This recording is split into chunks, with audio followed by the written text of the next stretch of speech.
नमस्कार, आप देख रहे हैं समाचार 18 न्यूज और आज हम ये खबर दिखाएंगे उत्तर प्रदेश के मथुरा से। अंतिम दिवस भागवत कथा में भक्त पर जितना गोता लगे लगा सकता है। अंतिम दिन की भागवत कथा अनेकों प्रकार के व्यंजनों का स्वाद है। फलाहारी मोनी बाबा। विगत 6 दिनों से मोनी फलाहारी बाबा मंदिर गोहारी पर चल रही भागवत कथा में आस्था का सैलाब उमड़ पड़ा। सभी भक्तजन आस्था के समुद्र में डुबकी लगाते हुए नजर पड़े। श्रीमद् भागवत कथा प्रवक्ता के द्वारा भक्तों को भागवत कथा के छठे दिवस रुक्मणी विवाह का वर्णन बड़े ही मार्मिक ढंग से किया गया। मोनी बाबा ने बताया कि पूरे गांव के सभी नर नारी, बालक, बच्चे, बड़े बूढ़े सभी श्रीमद् भागवत कथा सुनने के लिए मंदिर पर आ रहे हैं। अंतिम दिवस के बाद 27 तारीख का भंडारा आयोजन किया जाना है। व्यक्ति अपना विचार सुधारे, अच्छी बातें अनुसरण करें, परिवार को सुधारने की बात करें, समाज को सुधारने की कोशिश करें, तभी भगवान का नाम लेने का फायदा। सभी भक्त लोगों का मंदिर पर आना जाना प्रतिदिन लगा रहता है, पर सभी को व्यास पीठ से जो बातें कही जाती हैं, उसका गौर करना चाहिए और अपने जीवन में उन्हें उतार लेना चाहिए।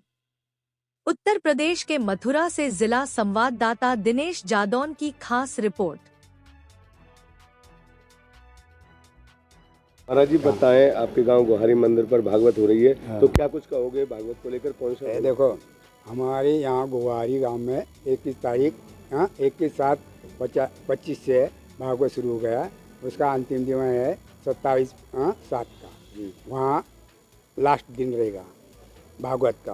यानी 28 को गांव का भंडारा विचार में होने वाला होगा तो होगा, नहीं होगा तो ग्रामोत्सव जहाँ है। कैसा आनंद आ रहा है भागवत? भागवत तो भगवान का नाम है, भगवान के नाम में आनंद ही आनंद है। लेने वाले का विचार होना वैसा चाहिए। कितनी संख्या में भक्तजन यहाँ पर भागवत? अभी पूरा गांव के लोग हैं यहाँ हाजिर है। सब लोग आते हैं, आते जाते भागवत सुनते हैं। अच्छा, मनमोहक। अच्छा, प्रसंग था भक्ति का प्रसंग। आज का प्रसंग था रुक्मिणी विवाह। मेन जो प्रसंग था रुक्मिणी विवाह। तो कितनी भीड़ रही है? बहुत भीड़ रही, कम से कम 2000 के आसपास कुल मिला। इस कथा से भक्तों को क्या सीख मिलती है? ये भक्तों के ऊपर है। जो भगवान का तो भजन करे, ये भगवान का शास्त्र कहता है। उस विचार से अनुकरण करे, अपन सुधारे, अपने विचार सुधारे, अपने परिवार को सुधार करे, समाज को सुधारे। ये सुधारने का करने के लिए भगवान का नाम लेने का आधार है। जैसे कि महाराज जी, कुछ भक्तजन कथा में सम्मिलित नहीं हो पाते। आज 6वां दिन है, कल अंतिम दिवस है, तो क्या कुछ कहेंगे भक्तजनों को? भक्तजनों को है कि भगवान का अंतिम दिन है, उसमें जितना तुमको गोता लगाना है उतना गोता लगा। तो लास्ट है, अब फिर लास्ट दिन हो गया तो यहाँ तुम्हारे को मंदिर तो है ही है, आना जाना लगा ही है। लेकिन भाई तो भक्त शास्त्र का जो अभ्यास है, जो व्यासपीठ से भक्त के बारे में क्या क्या करना चाहिए, क्या उचित है, हमें आगे क्या करना चाहिए। अंतिम दिवस की जो कथा होती है उससे क्या पुण्य लाभ होता है? उसको पुण्य लाभ होता है कि उसका सार है। जैसा हमें थाली में अनेक प्रकार है, अनेक प्रकार का हम व्यंजन लेके अंतिम उसका आनंद ले, वो सार है।